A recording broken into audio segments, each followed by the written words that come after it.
Mhm. What's that about? Oh I'll get darn. to it. Never mind. Sorry. I'm going to tell you what it's about. It's really about neon. And hello, everybody. It's RM here with Catherine Cooke. I'm sorry, Catherine. I pushed the button. I'm like so fired up by all this stuff. So I apologize, guys. I gave Catherine the wrong link, so I had to send her the correct one so she can join us here today on Ladies of the PGS. Catherine, how are you today? All right. Well, it's such a pleasure to have you here as always. And, obviously, the topics we're going to be talking about Indiana Jones. The Neon is about Neon Production, the independent film company, and how their movies, four of their movies, that they've picked up have all won the Palme d'Or at Cannes. A very unusual and maybe historical achievement, maybe something that's never been done before. Um, you know, and how unusual that is. And of course, the director talent, how a lot of people are focusing on a lot of the directors that we know tried and true. And they're saying maybe there's more talent behind the camera than there is in front. I don't know why they're saying that, but it's something to think about as we're talking about this. So, Catherine, Indiana Jones. I mean, come on, you know all the things that we love about Indiana Jones. I mean, he's always up for a new adventure. He's brave. He has this ability to help people even when he doesn't even know them. He's so altruistic. He always does these heroic deeds. And he's a history professor, more or less. He doesn't have any special abilities or anything like that. He's armed with his knowledge of history. And that's what gets him in and out of situations that normal, ordinary people wouldn't be able to handle. And of course, we have this movie coming up, The Dial of Destiny, and it sounds very exciting. It sounds amazing, but the Crystal Skull also sounded amazing, Catherine. And that was not exactly what I was not expecting that to be the storyline. And I had to think about it because I rewatched The Crystal Skull recently, and I couldn't erase everything that I saw from my memory. And my question to you is, as we're anticipating this film coming up, it's going to be in a few weeks. It's they're treating it like it's going to be this big blockbuster at Cannes. I think they premiered it, and there was like a standing ovation, and people are saying that the standing ovation may have just been because they wanted to show respect to Harrison Ford. But Catherine, the expectations for this film, for this new indie film, are pretty high. And looking at the trailer, it looks kind of good. But is this going to be like what happened with the Crystal Skull? First of all, what are your thoughts about all this? Because, it's been so long since we've had an indie film. We've been waiting a long time. Then I think there was a point where he injured himself, and then they had to postpone it, and COVID, and there are so many elements going around and infiltrating this film. It's been maybe one of the most overanalyzed indie films before it's even come out that I can think of. I know the one in '08, I didn't have, any thoughts about the way that I have thoughts about this one, or even as much news. It felt like I didn't get as much news. Catherine, what are your thoughts? What are some of your thoughts in particular about what your expectations are for Indiana Jones and the Dial of Destiny? Well, keep in mind this is a Lucasfilm, and they're very good at making great trailers out of bad material, as we've seen lately with some of their Star Wars content and other things like that. Secondly, I expect it to be a very safe movie because Lucasfilm is unfortunately not in the vein of taking chances, But based on what I've been hearing about this, that first image you had up is kind of prudent because there was a TV spot I saw the other day right here where they're in this tuk-tuk on a chase, and the kid there says, "Go left, Indy, left, left, left." And he goes right, and she's like, "He said to go left." And he's like, "I know Tangier." And I'm like, well, that's a direct, obvious reference to Temple of Doom at the start, what starts the minecart chase. Because Shorty's like, "Left tunnel, left tunnel." And I've read in the reviews that a lot of this movie is that, like blatant references to the earlier films and that type of nostalgia, rather than letting it be its own thing. Like Crystal Skull, I didn't have a problem with the MacGuffin or the lore they came up with. My issue with that is there's too much CGI. It looked too polished. Like the scene in particular where they're standing outside the hangar looks so overlit and super like washed out. It looks so fake. And it was it wasn't like a good period piece. It's like, oh, well, just because the Red Scare and science fiction and greasers and all that stuff was going on at that time doesn't mean you have to shove all of it in the same movie, because then it doesn't feel real. Like the first three films from the 30s felt authentic. It felt believable as a lived in world, because they're not shoving a bunch of what would back then be contemporary pop culture things in your face, like in the first three, you don't see any posters advertising things like Flash Gordon or the Hollywood Golden Age or any of that type of stuff. So that's kind of what sent Crystal Skull over the edge for me. And here it's just, okay, the trailers look good. I expect the name Indiana Jones to be enough to bring in a ton of money. I don't think this movie's going to have a problem breaking even with its insanely high budget of like $297 million. Yeah, it was a lot of money, Catherine. Yeah, it's an insane amount of money. And, people are like, the ending seems to almost jump the shark in the level of insanity that it goes to. And it's like, okay, and from what the trailers are showing and what the reviews are, it seems like they just made up their own MacGuffin rather than actually drawing from history, which has been unfortunate. So we'll see what it is. I mean, it's like I just, again, expect it to be very safe and to make money, because that's kind of what Lucasfilm needs right now. But I'm not sure if anybody's going to come out of this thinking that, it's also 2.5 hours long, which seems really long for an Indiana Jones movie. And it's not great when you hear that everybody, whether they liked it or didn't like it, are saying that the best action is only in the first 45 minutes. And it's like, I don't know about that, but I fingers crossed. In James Mangold, I trust for now. So we'll see how it turns out, but I think it should turn a profit. Well, it's interesting, and there's kind of a lot to talk about this particular film. And here, of course, we have one of the co-stars in the film. I guess she's holding the dial of destiny, right, Catherine, in her hand in this one picture. And from what you said about the crystal skull and how they kind of created, this lore that's not based on actual history. And I think it's very interesting. I have no idea whether this Dial of Destiny is based on actual history. I've never even heard of it before. But the first thing, I'm sorry, go ahead. No, it's kind of like they took the Antikythera mechanism, which is the first analog computer found off of Greece, and they're doing this fictional thing that they're calling it the Archimedes dial that can open fissures in time and things like that. And it's like, this is not, that's not at all what the you could tell the dial is inspired by something like the Antikythera mechanism, but and because of the stuff that Archimedes was said to get involved in, I could see why they're reaching for something like that. But it's like, why not make it, something more original? Or I mean, not more original, but something that's more tied into history, kind of like, the crystal skulls were basically a bunch of knockoffs from the 19th century from con artists and stuff who were trying to make money off of that huge rush for Mesopotamian artwork and such. Whereas the whole lore that they came up with was from Chariots of the Gods, which is granted thoroughly debunked, but a bunch of people still believe in it. Much like most of the religious stuff in the first three movies have been thoroughly debunked, but people still believe in it. Whereas this doesn't seem to be an idea that's based on any mythology per se. It's like they kind of just, okay, you made something up because you wanted to do another movie, and Mads Mikkelsen is clearly a very thinly veiled Werner von Braun, who is the German rocket scientist who used slave labor to continue his work people to death to continue his rocket program, and then was granted full immunity, and the Americans kind of whitewashed his background so they could use him in the space race against the Soviets. And it's like, okay, so I could see that might be interesting to see a kind of that guy painted in the light that he should be truly painted in. But again, I just everything I've been seeing from the trailers is like, okay, Lucasfilm's good at making good trailers, but if it's echoing nostalgia and referencing other things rather than being its own thing, like at least Crystal Skull, you could say for it that it's trying to be its own movie. Like, it's trying to, even though it doesn't succeed very well, it's at least trying to be its own installment in the series. Whereas the trailers and the TV spots for this feel like they're trying to almost check boxes off. And I just really hope that it's still good, because everybody says that, the people who've seen it says that Phoebe Waller-Bridge's character steals the show because she just has so much energy.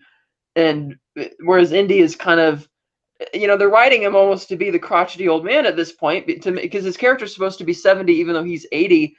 And it's like, well, do people really want to see that? You don't want to see Indy as the crotchety. You want to see him, like in his heyday, like with the de-aging stuff they're doing for the first 20 minutes of the movie. So I'm very curious to see how that technology works in the first 20 minutes, because if it works really well, then I'd be like, man, you should have just done the whole movie set back in that era and with young sprightly Jones going after something, you know. But we'll see what happens. Yeah, you make a lot of good points. And of course, um, here is the Antikythera mechanism. You know, this is the first thing that I thought it was going to be, Catherine. So you can imagine my surprise when I saw that photo of Waller, you know, the one that I just showed you a few minutes ago, with something in her hand that doesn't really look very like it's not necessarily the most creative dial I've ever seen. It doesn't look, you know, it doesn't look as special as it could have looked, but you know, of course we've all heard of this mechanism, right? This machine, and you know, it's encased this way, and I guess they can't dig it out, and everybody has theories as to what it's for, and we know it was important. You know, I mean, it's a machine, but well, it was also centuries ahead of its time because it could predict constellations decades in advance. It was yeah, because again, this is only one gear shift of.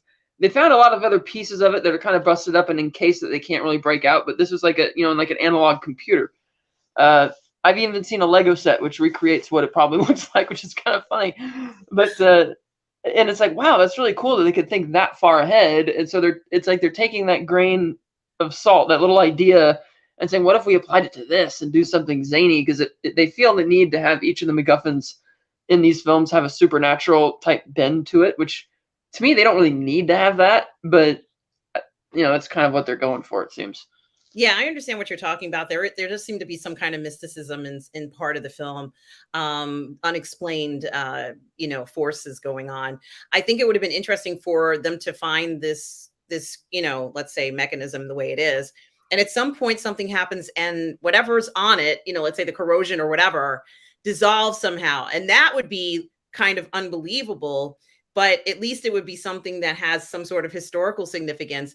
And then they start to realize that it has other powers other than, let's say, not that it isn't already miraculous as a counting machine, as something that can predict cycles, whatever it does. Now we found out that it has an even greater function, or maybe there might be more than one. And then when they're combined, then you have the ability to do even more. It magnifies the powers. So I think it would have been interesting to do that. Another thing that they could have done is to take this mechanism, this is how I would interpret it, or would have done it, is to take the mechanism, and then of course, someone sees it and knows that it can be applied, and by taking other technology, you can amplify its abilities to a point where maybe you could even predict what's going to happen in the future. Like there could have been so many stories surrounding this thing. And I think what would have been interesting is if they did include something that's important to history, it might have spurred more people being interested in the history of this. Well, yeah, because another thing that seems to be a problem is it's like, once again, like they did with Last Crusade, they're just recycling the plot of Raiders. It's a Nazi trying to get some type of device to rule the world, and Indy having to race to get it before they do. And it's like, you did a very different plot with Temple of Doom, which worked. And then you recycled the Raiders plot again in Crystal Skull, basically. We got a race to get this thing, and I mean, they kind of inverted it where he was racing to return it to a location rather than steal it. But this kind of feels like they're doing the same thing again. And like in the trailer says, you stole it. Well, then I stole it. And it's like, okay, so it's like they're all backstabbing each other for it. But it's still that same Raiders type plot again. And it's like, well, Raiders works really well also because, it was 40 years ago. He's 40. He's half his age in that movie and was sprightly up for it. Whereas this is like, I imagine that she's probably going to be more of a central driver and mover in the story, given that you need somebody more young and sprightly leading the charge. Because I mean, the fact that again the first 20 minutes is in the flashback when they're trying to make him younger in his prime, which people kind of want to see. And when you're doing something really safe, like let's go back to the well of the Nazis again. Like I was talking about this with a friend the other day. I'm like, there's so many fascinating mythologies out in the Far East. Or if you want villains, you get like the Imperial Japanese back in World War II, or the the far right wingers over there, which is like still believe in that type of, racial, kind of like a parallel Nazi type thing. That would be much more interesting because it gets you into a totally different culture and him going to a totally different section of the world. I mean, granted, the trailers show that from what we know, they filmed in, Italy and Sicily. And it's like, okay, so you go to some new places, but it's still that same, it's another European lore. And it's Nazis again. It's like these movies, like just like 2 of these movies so far. Now 3 of the 5 are stuck in the same small European area of the world. It's like Indy is a global traveler It's like, let him go explore the world. Absolutely. So that's why Catherine, I have to say, and of course we had heard that she was going to be in the show, and she's a great actress.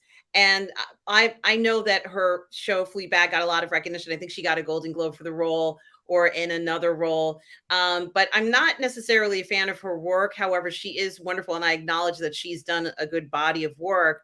But when I saw this thing in her hand, like, it didn't grab my attention, Catherine. Well, And I think the idea is it's like a piece of it. Like you have to assemble the different pieces to make the whole or something, and maybe it'll look better. Because in the first trailer, you see like somebody pulling this cloth down, and you see what looks like a much more rounded type dial, and even it looked more like an ancient piece of like a car part that's been ripped out of a car that's been stuck in the desert for 80 years rather than anything, mystical like that.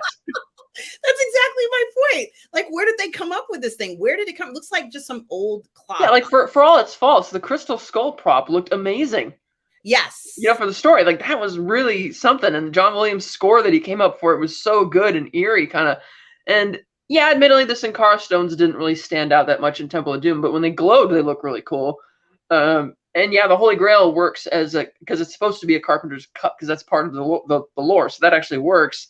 And then, of course, the Ark of the Covenant being the most glorious of them all. But this, it's like if you're going to make up something that isn't even true to mythology, is not even sourced so much from real world mythology, then why not like make it look like something very, I don't know, maybe it'll do something more when wherever it comes to, wherever they eventually bring it together to do whatever they're going to do.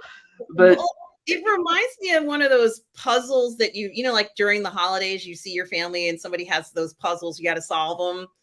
And they're on the table, the dining room table, or maybe near the Christmas tree, and you got to put it together and you got to move it around. Like in the beginning of Glass Onion, the big puzzle boxes.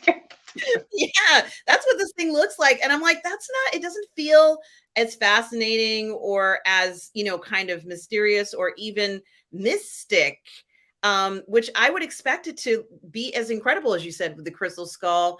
Obviously, I'm not asking for it to be as cool as the Ark of the Covenant, but come on, throw us a bone here. Make this thing look incredible. It's like, what is that? I'm also not really a fan that even from what it looks like to have it in the trailer. It's like that was also part of the fun of the originals, that you don't get to see these things until you actually go and see the movie. A huge spoiler. Yeah, like they didn't show the Crystal Skull in the trailers. They didn't show the Ark in the trailers or the Holy Grail.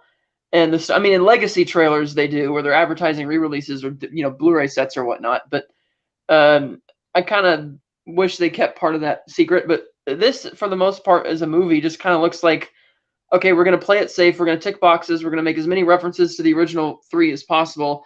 Avoid any reference to the 4th one as much as we can, because it doesn't sound like, it doesn't look like Marion's in this movie from the trailers or, whatever.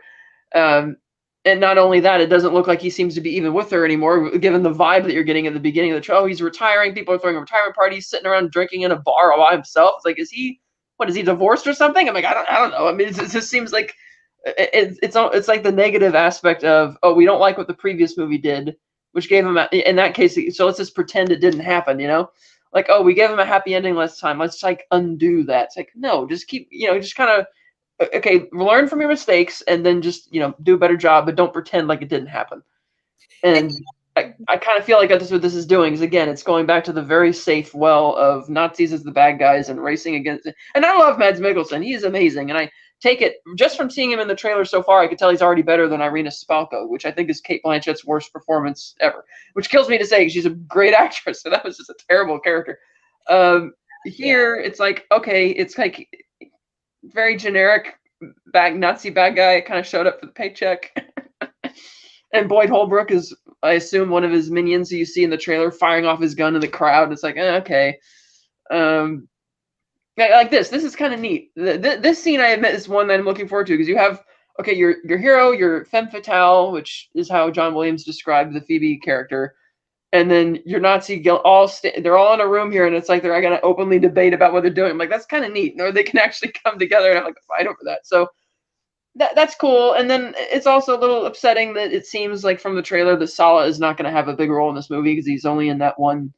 At least they're only showing him in that one scene. But I don't know. I just have a feeling that he's probably not in much of the movie, which is a little too bad. It's like, oh, we're gonna they couldn't get him to come back for the wedding scene in Crystal Skull, which they invited him to do, and he said no because he didn't want to come back for a cameo. But so maybe he does have a bigger role. It's just kind of, yeah, and this stuff is kind of neat. It's ancient Greek Roman architecture from Sicily.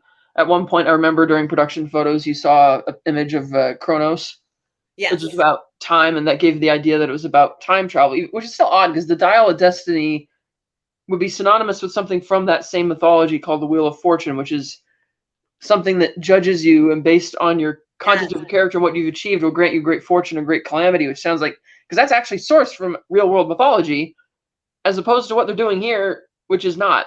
It's like, yes, Kronos is like the Greek god of time, but he doesn't. There's nothing in lore said he created devices that you could go time traveling or anything like that. Like that's not part of it. It's like that you're like literally making stuff up now. Like even as ridiculous as the Chariots of the Gods premise was from Crystal Skull, it was at least based on an actual book and an actual theory, albeit not a very good one, but still a theory that existed in the real world. Whereas this doesn't sound like it's like they're kind of cobbling junk together to, so it's, we'll see. I'm hoping, it's like I cross my fingers because I really want it to be a good movie because I love this franchise, but at the same time I'm holding, not holding my breath too much.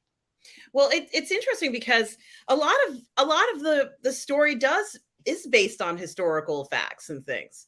Yeah, I mean, Operation Paperclip and some of the ruins here. We've seen places like that, and that actually sounded like an interesting idea from the premise that Indy has a problem with Operation Paperclip, but that doesn't fit the format of what an Indiana Jones story is, because obviously you need to have there being some type of a quest. But when it's just this, like once again racing against another Nazi, it's like, okay, this is the third time we've done this now. Can you think of another, like Temple of Doom? Again, I go back to that. It's a completely different plot. It's like he's tasked by these villagers to go save their kids and bring their stones back, and he doesn't believe in the mythology of it, but he believes that, the kids are out there, so it's a whole different drive, and he's not racing against the villain for a quest. It's like he's on like a man on a mission type of thing. And I thought, come up with a different plot structure. This is the same symptom of what I would call the Terminator 2 problem, which is when Terminator 2 came out, it was so wildly different from the original. I mean, yes, the same thin plot is there, that it's about a Terminator coming back in time to kill somebody, but the way that they did it, by having Schwarzenegger play the good guy instead of the bad guy, that it's about the son, John Connor, this time, that the relationship between him and the T-101 and how the mother has a problem with that. It's like that movie was so much more heartfelt and layered than it had any right to be as a sequel in 1991. And that's why everybody loved it, because nobody expected it. It was so different. But then it seems like the filmmakers and the studios took the wrong lesson from that.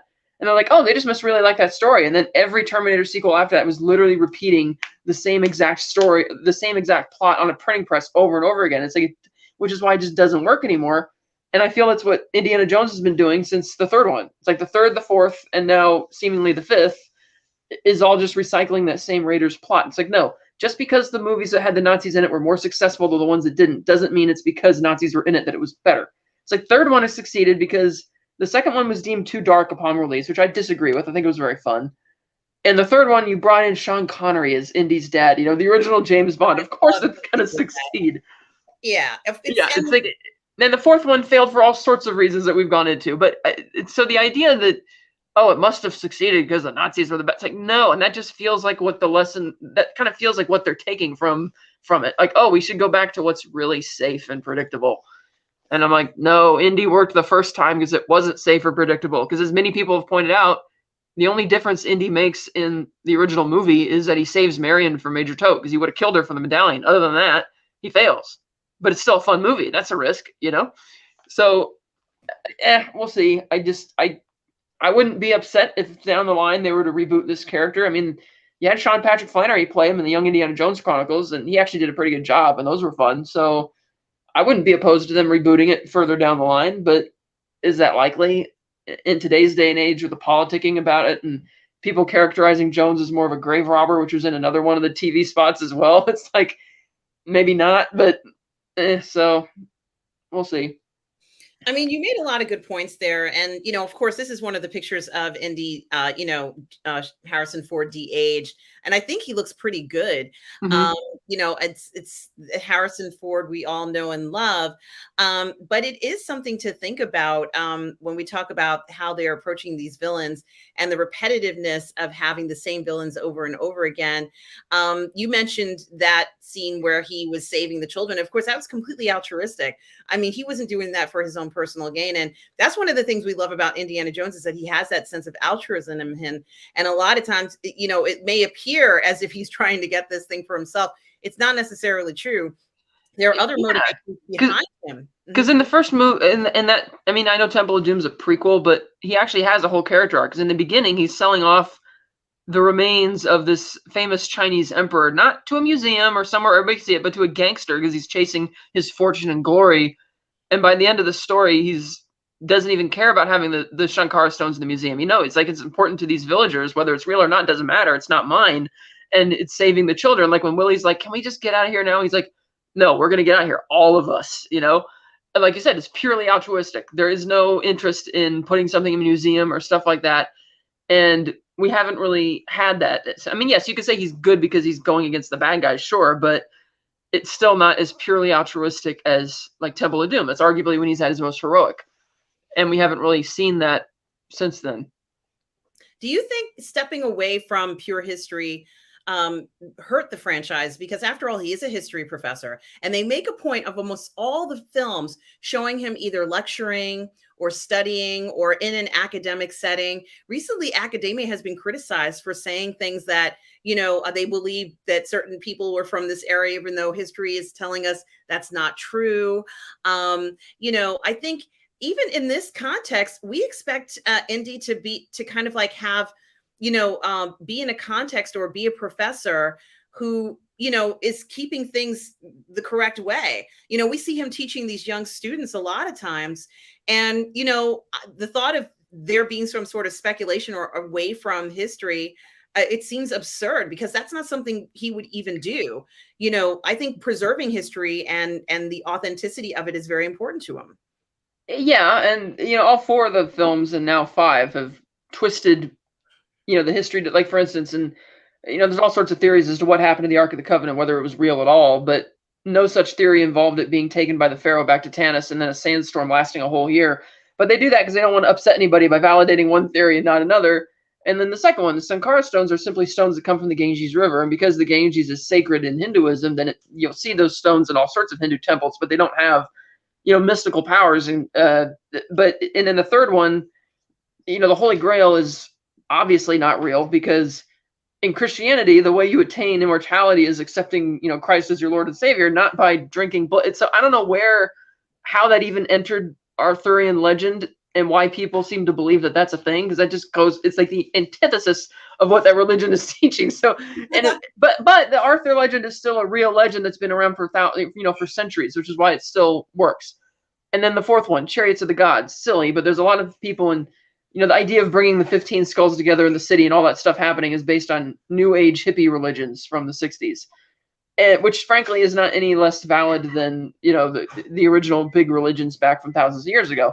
Whereas this, again, doesn't seem to be based on religion. It's like, okay, well, there's a god, like a Greek god of time, and Archimedes was a guy who was also ahead of his time in all of this. And then there's the Antikythera mechanism, which validates that they were very ahead of their time technologically. So let's just mix all this crap together to make something that doesn't even exist in the mythology that we're drawing from. It's like, okay, you know, it's like, I think it's kind of interesting you bring that up, because it's been said by critics that, in the first movie, you have the students eagerly listening to him in class, like with one girl says "love you" on her eyelids. They say in this movie you see kids like literally falling asleep in his class. Yeah. And it's almost like that's breaking the fourth wall to how, like, the direction this is going. So yeah, and one of the other concerns that I had also has to do is that obviously we already know that this, it says from the description, this is not a spoiler, it says from the description that he races against time to retrieve a legendary artifact that can change the course of history. And what I find really interesting about that is that now we're getting into this time travel element of Indiana Jones. And, you know, I can't help but think that we're kind of leaving what Indiana Jones is kind of known for by getting into time travel, which is fine. Like they want to go into this new direction, but it is very different. Immediately when I think about time travel, I think about, paradoxes and all this sort of stuff that many of us know from reading science fiction books, where a paradox can occur and very bad things can happen if you travel in time and all this sort of stuff. So I wondered about that too. And I wondered if Indy is doing something like this, or if the film franchise is going in this direction, is it even still the same concept of an archaeologist who's an explorer who wants to, kind of find incredible artifacts, but also when he sees something that's wrong, help out if he can. So, and he even had that, I felt the one that when he started with Sean Connery as his dad, that was, sort of his own personal quest and trying to realize what was important to him and how important his father was. It was really kind of a touching moment. And to be honest with you, Catherine, Sean Connery's a hard act to follow, hands down. Even older Sean Connery was a difficult act to follow in any film after that. I thought he was wonderful in it. And I could see his father being somebody as incredible as Sean Connery. But at the same time, since we kind of got the sense that a lot of the desire for Indiana Jones to become an academic and to study and to have these adventures came from his father, now we're getting the sense that the desire for this quest for knowledge is in the Waller character. Do you think I get the vibe watching the trailers that this is a very almost Maltese Falcon type story? Like when John Williams was at it was like the last year or the year before where he actually premiered her music theme, and he described her as a femme fatale, which I thought sounded almost like a spoiler. But watching these, like that scene that you saw in the screenshot where all three of them are in the room, the lighting even echoes like a 40s noir type story. It's like I feel like that she's more, again, out for herself. She's a con artist type thing, kind of like him. The Mickelson character. Okay, he's a very thinly veiled Werner von Braun. He's a Nazi, and it's something that has to do with time travel. We can imagine what he wants to do. Like he says in the trailer, Hitler made mistakes. I'm going to correct them all. It's like, okay, I can see what you want to do with this thing. Whereas Indy, it seems like he's just along for the ride. And once again, this is something they've done 3 times in a row now. Also, in the third movie, it was him going after something that his father was obsessed with finding. In the fourth movie, Oxley was obsessed with finding the crystal skulls all the time. And now in the fifth one, her father, the Toby Jones character, was obsessed with finding the Dial of Destiny. It's like they keep recycling these other subplot points because it's like, the third movie worked for people. Well, what? We'll take every little thing and just keep recycling it again instead of making our own story out of it. And in this one, watching the trailers feels almost like Indy's just there because, okay, he's bitter about Operation Paperclip. He feels obligated to help her because she's his goddaughter, but therefore he's like the third guy out. It doesn't feel like he has a horse in this race. He's just kind of there. Like, sure, Sala seems to be the one who tells him about it and urges him on, but it's like, I don't feel like Indy is a driving force in this story just going off the trailers alone. And I get the vibe that it's much more about, these two people here conniving for their own selfish interests. And I think she's probably going to be more of a femme fatale than we're being led to believe.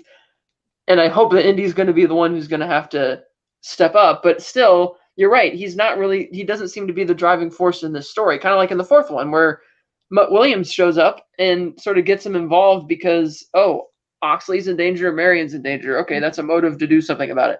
In the third one, it's about, wanting to find his father, who he doesn't have a good relationship with at all. Whereas the second one, and that one could argue that's altruism. He's like, it's my dad. I guess I should save him. But you could tell that his heart wasn't really in it. He's doing it because, I don't like Nazis and I should help my dad. But it's like, I want to see him, again, that total badass Indiana Jones from the Temple of Doom. That's the Indiana Jones I want to see again. We want the adventure back. We want to see all the jumping and the fighting scenes and, kind of, passing whatever it is back and forth. What are they going to throw this dial around the way they were throwing the skull around? I mean, it does seem a little outrageous. I guess that's what they're going to be doing. I'm not sure, but it does seem very unusual. And I think Waller, she has a lot of potential. First of all, I don't know how many movies she's made. And as I said, she was known for Fleabag and winning a Golden Globe for that. But I think that as an actress, she's a huge amount of potential. I kind of hope that she becomes this femme fatale you described, Catherine. That's going to blow everybody away, and people are so awed by what she is. However, I don't know how I'm going to feel if she starts to say things that undermine Indiana Jones. And that's something that I think a lot of reviewers have commented that, like they said that she's very, very sassy, but, there are also times when I'm looking for the words that they used in the review. And it says very specifically that, what does it say? That she's, I can't find it now, of course. But, here it is, witty put downs. And I'm kind of like thinking to myself, well, he's kind of too old for that. Like if they were going to have a relationship and it was supposed to be kind of like a witty put down and there was some sort of sexual tension between the two of them, and he could kind of just brush it off and say, are you going to fight me or you're going to kiss me or something like that, I could get that. But, I wonder what the purpose for that is. Well, it's kind of like, she also did the script polish on No Time to Die, where you saw a lot of that with the Nomi character. And they had this really great back and forth where they're each putting put downs on each other, and it worked really well. So I think the vibe here is that, she thinks she knows everything. Young people think they know everything. She's going to do, and he's going to have to be the one who's going to step up and sort of trump both of them by the time we get to the climax. Absolutely. And kind of like when Mutt Williams first met him and put him down, like, oh, great, a teacher. That's a great help, Yes. It's kind of like that. I feel that's kind of like what's going on here, because because you can see that vibe from the trailer. Like, she's using him as a stepping stone to get to what she wants. She doesn't really value him or really care about him, and I think she's going to vastly underestimate him. Especially when I think the Mickelson character is going to get the one up on her, and he's going to have to be the one to save the day. I mean, that's the least thing I could say in this film's favor, is that they don't have like a love interest. Like, it's not that type of relationship. I'm like, okay, well, that's a nice departure because it's something somewhat new. But again, we'll see what happens when it comes out. But I'm getting much more of the vibes, like from this shot here. It looks like something 40s noir rather than 1969. Yeah, I hope it is that noir. I would love for that approach to be in there, because it was such a great type of film to do these noir films. I think if they took that approach, this would be great. If she is a femme fatale, it would be great. Certainly would add a different twist to this. And as we all know, the femme fatales are not necessarily, sometimes they can be the bad guys too. So I think it is very interesting. It would be very, a lot of fun to watch that sort of thing. So let's keep our fingers crossed.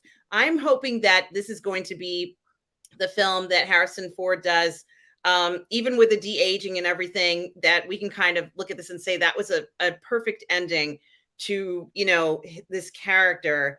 And I don't know if they're going to bring this franchise up again or what they're planning, but have you heard anything, Catherine, about their intentions after this film? I heard they had wanted to do an Abner Ravenwood miniseries, and I don't know why that character is so popular with people on the forums for Indiana Jones, but he is. It's like he got mentioned once in Raiders, or mentioned twice. And for a time, they almost made the John Hurt character from the fourth one Abner Ravenwood, and then they changed their mind. But frankly, I'm not interested in seeing that, because, I would rather see, a rebooted, updated Young Indiana Jones Chronicles, which looks, I mean, even at $1 million an episode, which was a lot of money back then, today it looks a little dated. So I would like something like that. But I heard that they canceled the intended Ravenwood series, and that they're really putting the title out there that it's end of the franchise.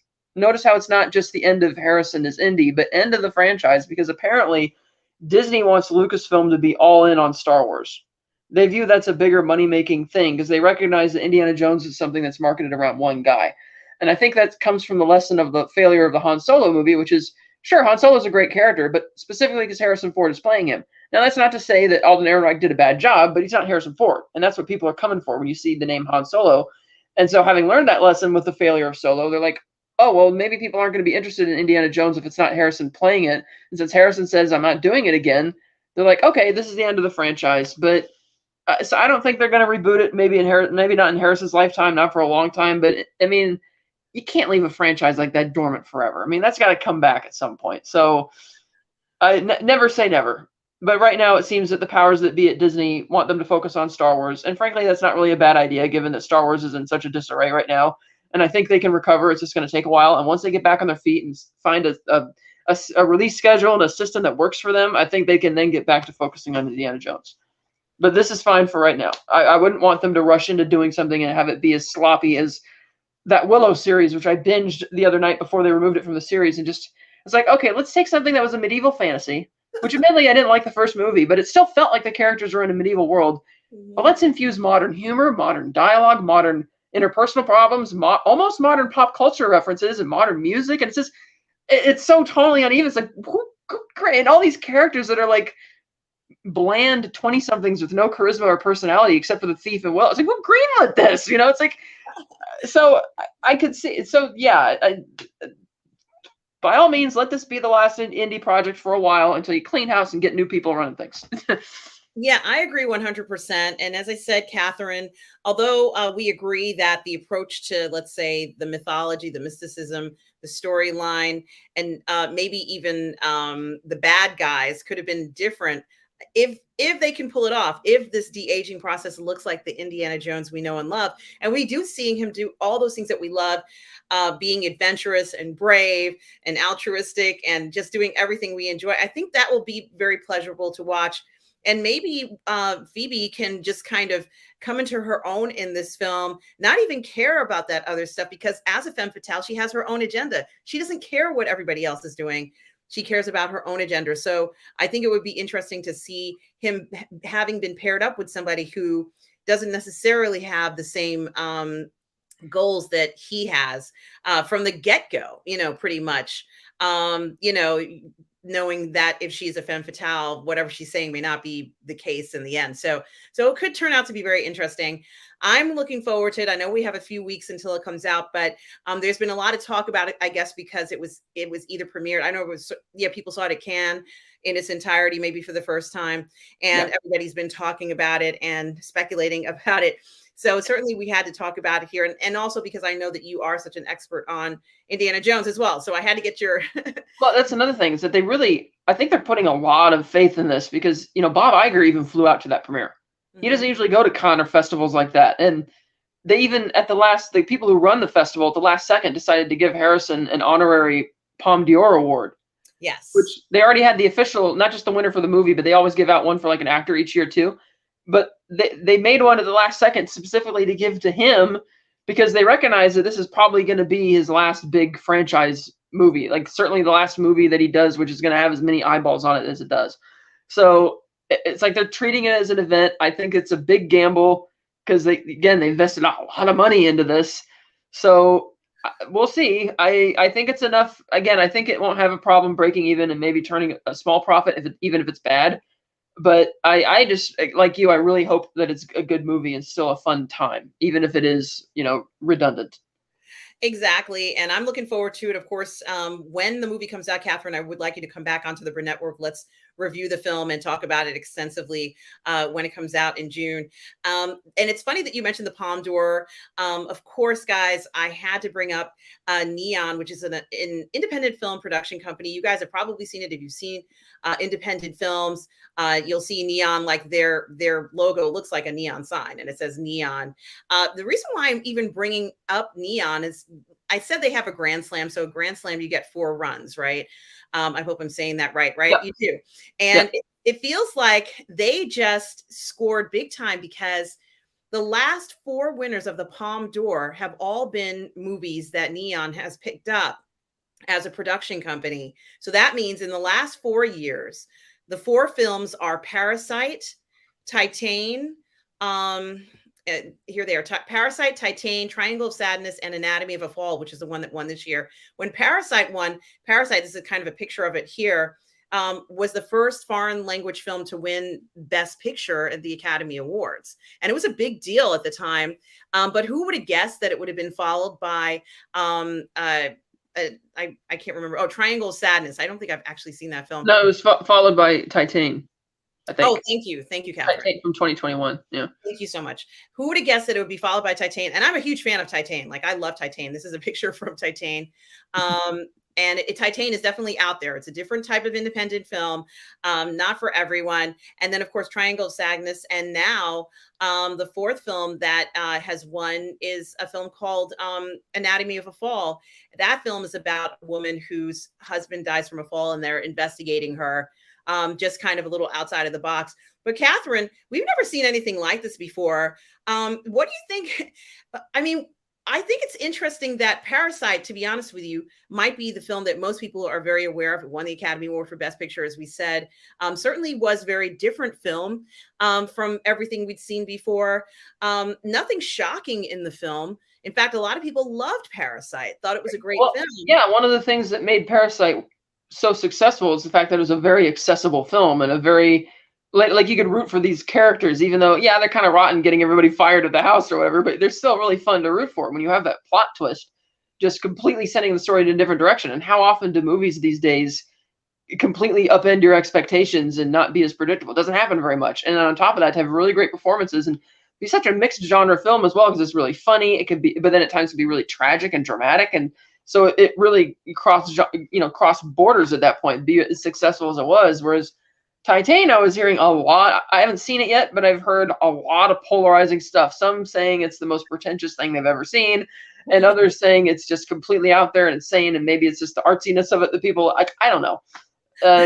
Triangle of Sadness is another one that was very polarizing. I haven't seen that one either, but some people said it's just too obvious, like it's not trying to be subtle at all, but too obvious to the point that why did this win? Is it because they figure, oh, people are like the idea of, bashing on rich, so we'll just, award. I don't know. I mean, I know there's sometimes some politicking that goes into the the festival and stuff like that, and you've heard little stories and stuff over the years. So I don't know if there's anything going on, because it is completely, like you said, totally surprising that the same studio would win, 4 consecutive times. And of course, they didn't do it in 2020 because of COVID. So yeah, it is quite surprising that this should happen. But Anatomy of a Fall sounds really good, and another one that could be quite accessible.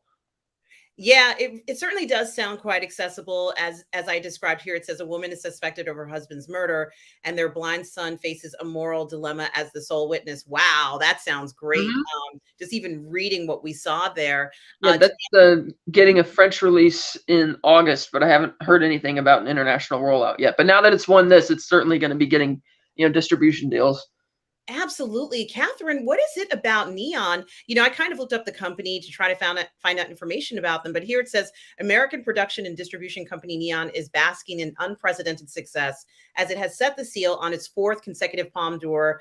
And it's won the prize from 2019 to 2023. Certainly very impressive. Obviously, they didn't win it in 2020, but only because the festival didn't take place. Okay. But let's say hypothetically, maybe they would have won it in 20. So they've won it consecutively. I know what you guys are saying. It skipped a year. But the point is, Catherine, what an impressive company to be picking up the films that they feel are groundbreaking and would make fantastic impressions. Obviously, it's not the only films that they are involved in. But when it comes to independent films, Catherine, you're right. The Titan film was one that was very polarizing. And in the film, it really explored a lot of extremes that I think a lot of people wouldn't even be interested in watching, but it got a standing ovation. It took Cannes by storm. Yeah, well, I mean, I think part of it is the originality, because that's the age-old thing that people say nothing's original anymore. They're recycling everything. Even Rob said at CinemaCon that one of the things the theater owners were pleading with the studios is like, please greenlight more original content that could become franchises down the road, because franchises are what bring people into the theater. Which is kind of sad to hear that. On the one hand, yeah, nice you want more original, but just so you could, put it on a printing press and turn it into that.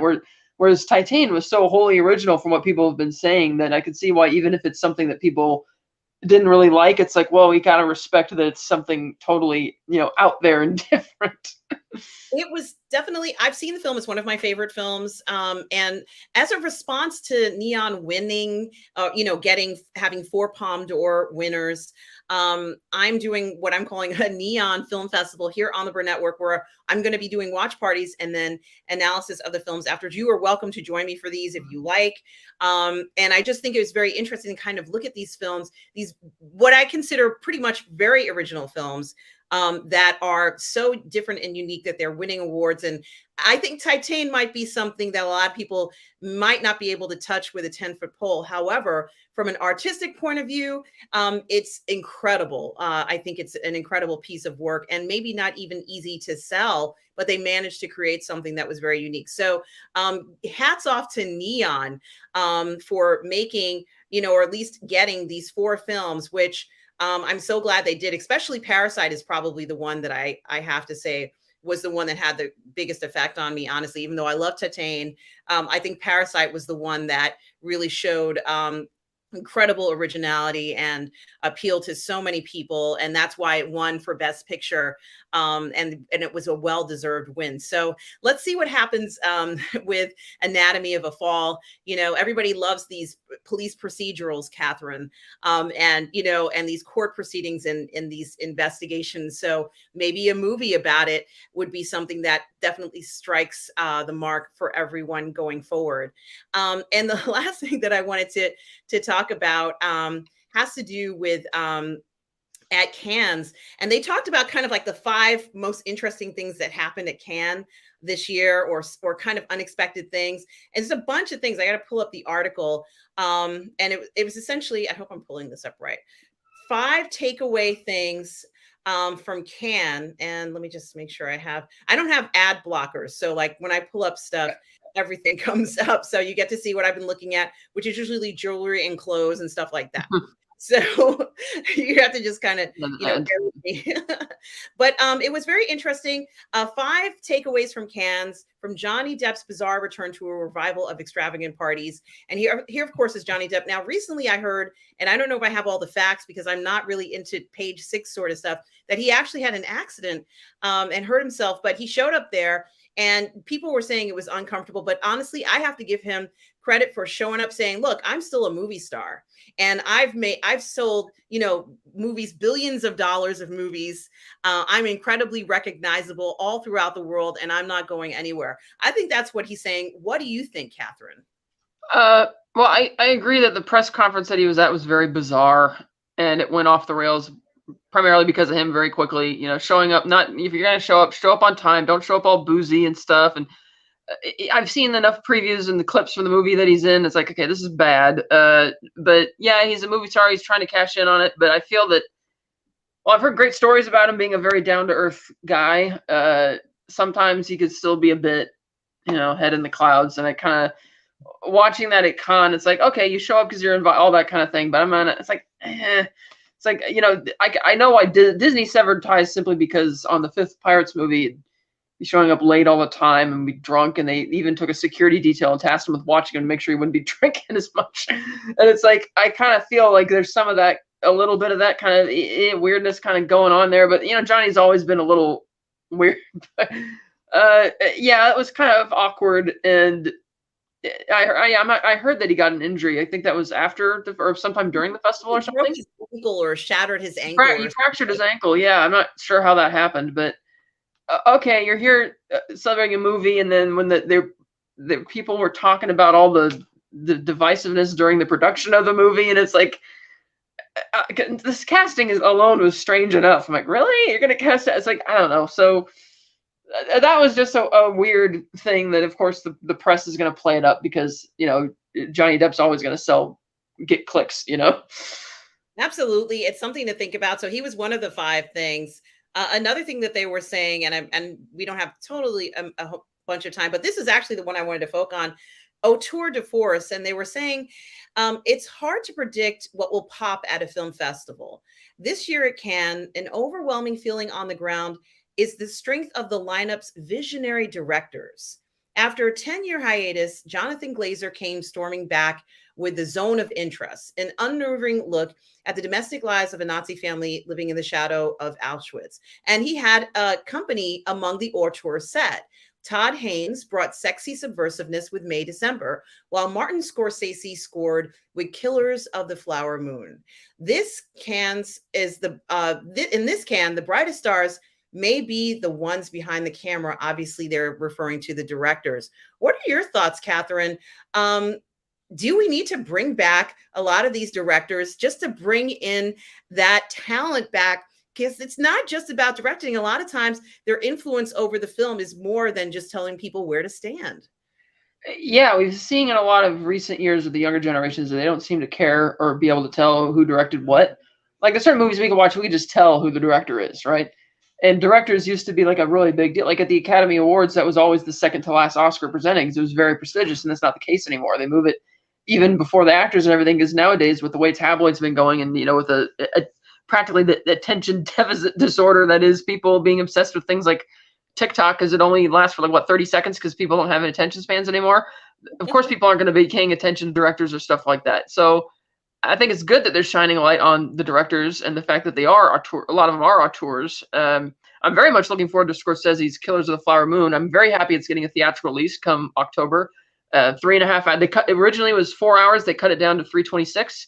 So I'll be eager to see that. The trailer look good, and I know it's a huge production and based on a very good true story book that I've read. That's quite good. So that'll be. But even this other one, the zone of interest, the idea of let's not tell a Holocaust story for the billionth time, but do one from a completely different perspective, which kind of be really weird. And so that would be very interesting to hear about. It sounds like it's like you're doing something that's been covered a billion times, but when you shift the perspective, it's like, wow, this might be really interesting to see.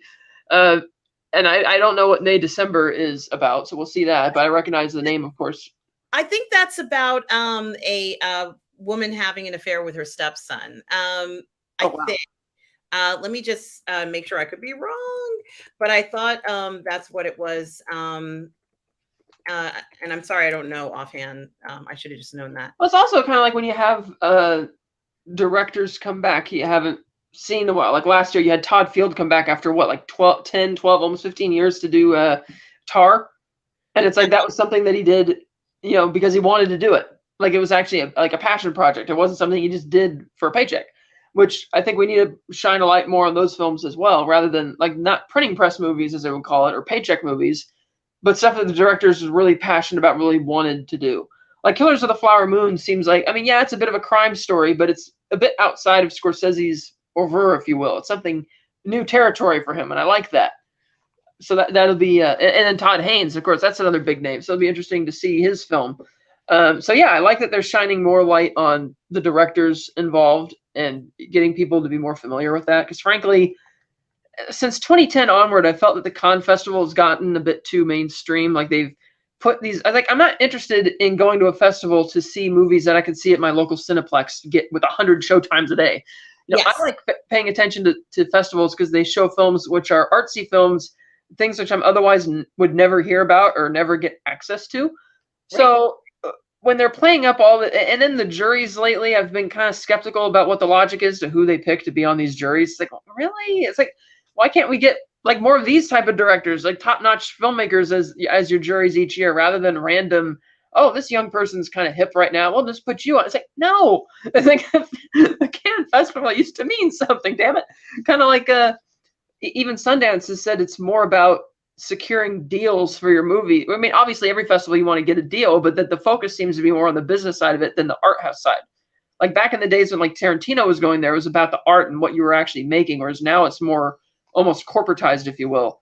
So so it's nice that they're shining a bit of a light on directors, and I do think that's more of a direction they need to lean and get away from this mainstream stuff.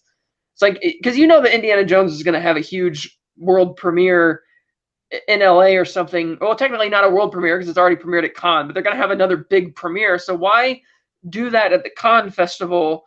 It's like that's the place where you should be showing off films that aren't going to get premieres or big wide releases. Like that's where the best of the best, that you should be looking for them and putting them on front stage, not something that anybody could see in a billion different theaters any day of the week they want to, No, I think you make a good point. And I did just want to point out Todd Haynes has to do with, it stars Natalie Portman along with Julianne Moore. It was inspired by the woman, it's kind of sad, who had an affair with a student. So that's where I was getting that whole thing about.